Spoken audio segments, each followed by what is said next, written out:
Brace yourself for a story that's as heartbreaking as it is shocking. A young mother is on the sidewalk in front of her house, shot and barely hanging on. Inside are her 2 little girls covered in blood. Then, a bombshell. The youngest girl didn't die from a gunshot. No, it was something even more sinister. Let's recap.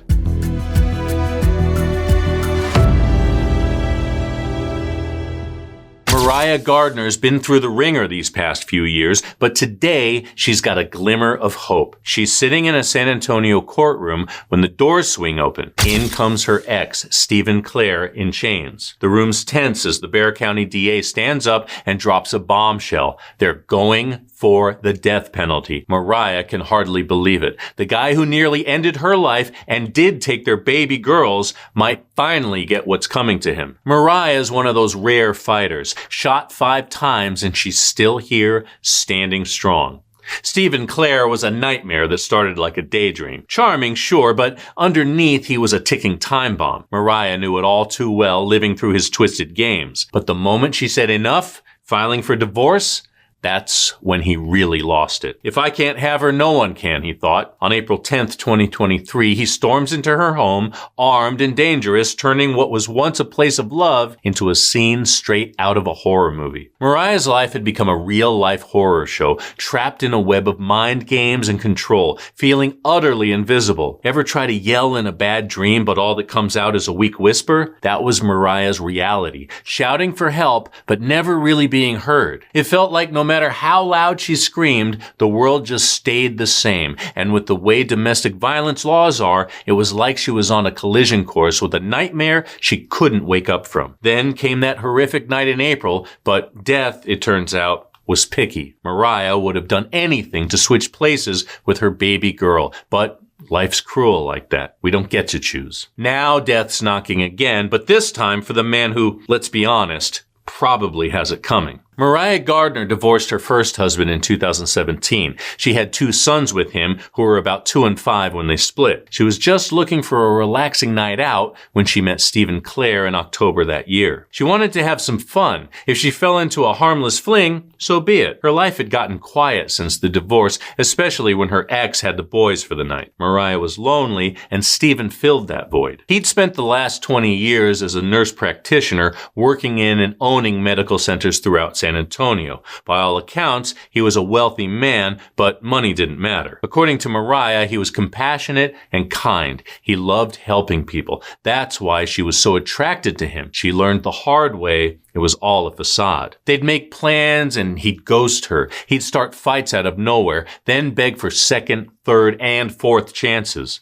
Mariah was this close to telling Stephen to lose her number for good, but then he'd switch on that charm like a pro. He had a way with words that just melted all her defenses, and no just wouldn't come out. So they kept on, and next thing you know, Mariah's expecting. They welcomed their little girl, Rosalie, into the world in August 2020, and just like that, Mariah's in deep. She figures she can put up with Stephen's shenanigans, but man, she had no idea what was in store. Up until that last terrible night, he never laid a hand on her. Instead, he used what's called coercive control. Coercive control is like being caught in a spider's web where the more you struggle, the more tangled up you get. The abuser cuts you off from your lifelines. Friends, family, anything that gives you a sense of self. They take over everything, your job, your money, even your free time. You end up feeling like you're shackled, but there's no key in sight, just a whole lot of confusion and fear. Take Mariah, for example. Stephen was like a human yo-yo with her, pulling her in and out of his life. She'd been bouncing around rentals in San Antonio for years, craving some sort of stability. Stephen swooped in, offering a taste of that, only to rip it right back. Suddenly, Mariah's world shrank to the size of Stephen's demands. No job, no school, just playing the role of the perfect housewife, dancing to his tune. Before she knew it, Mariah was totally isolated, no friends, no social media, not even her dad was allowed to visit. She was stuck in Stephen's world with no way out. Stephen couldn't deal with Mariah co-parenting with her son's father, so he cheated on her multiple times with multiple women. We know all this thanks to Mariah's TikTok page. In the wake of tragedy, she decided to become a voice for women everywhere. Mariah's all over social media these days, keeping her followers in the loop about about her life and her surviving kids. She's an open book when it comes to her survival story, ready to share if it means helping others spot the warning signs of abuse. There's this one story that really shows you who Steve and Clare was. Mariah has always been the type to get sick easily. After her little one, Willow, came along, she ended up with an infection that sent her to the hospital where Stephen worked. By that point, Mariah had already had enough and filed for divorce. They'd been an item since 2017, but the marriage only lasted 6 months in 2022. I have a quick sidebar here. Mariah learned an interesting fact about Stephen while filling out the marriage papers. She was his 4th wife. Yes, she knew he'd been married and had 2 older children. She just didn't know how many times. Stephen came up with elaborate excuses to explain why his 3 marriages failed.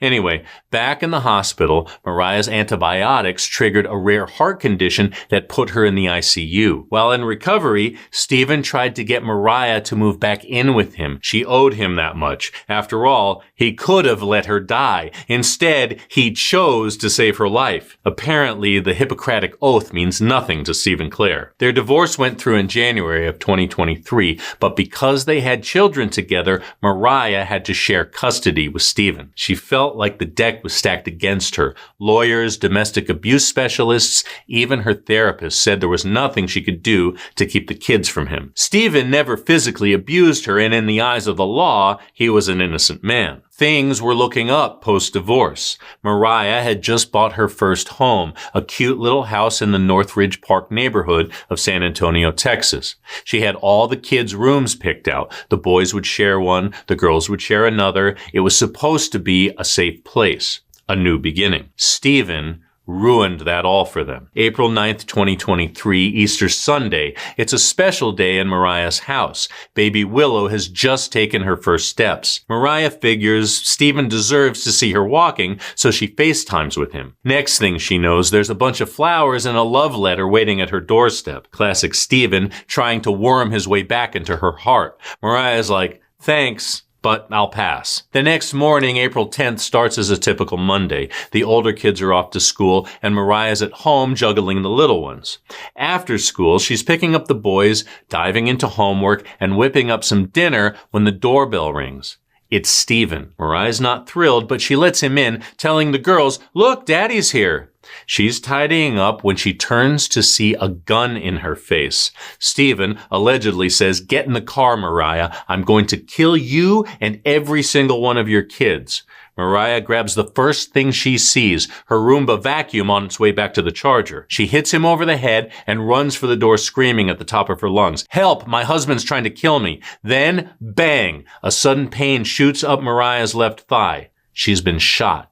She looks back to see Stephen walking inside, calling the kids by name, hunting them. Instead of running away, Mariah goes back in. They cross paths in the kitchen where she grabs a large knife. She lunges and Stephen shoots her again in the stomach. He puts one more in her leg and a 4th in her face. Now Mariah's crawling, making her way toward the sliding glass door. Her oldest son, only 11 years old, jumps on Stephen's back trying to save his mother's life, but he easily bucks him off. Just before Mariah passes out, she screams for him to run and call the police. He and his younger brother smash out the glass on their bedroom window to escape to the neighbors. Stephen then turns his attention to his daughters. He pulls his pocket knife and hunts them down in their bedroom. Baby Willow doesn't survive, and little 2-year-old Rosalie is left barely alive. Just before the police show up, Stephen goes home like nothing happened. He showers off his family's blood, then pops a cocktail of pills to get to sleep.